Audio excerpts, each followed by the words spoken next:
He listened, he guided, he stood firm yet so fair, and teachers too saw his passion and grace, with calm in his voice and a smile on his face.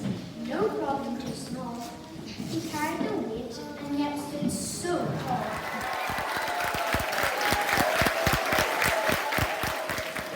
Thank you, everybody.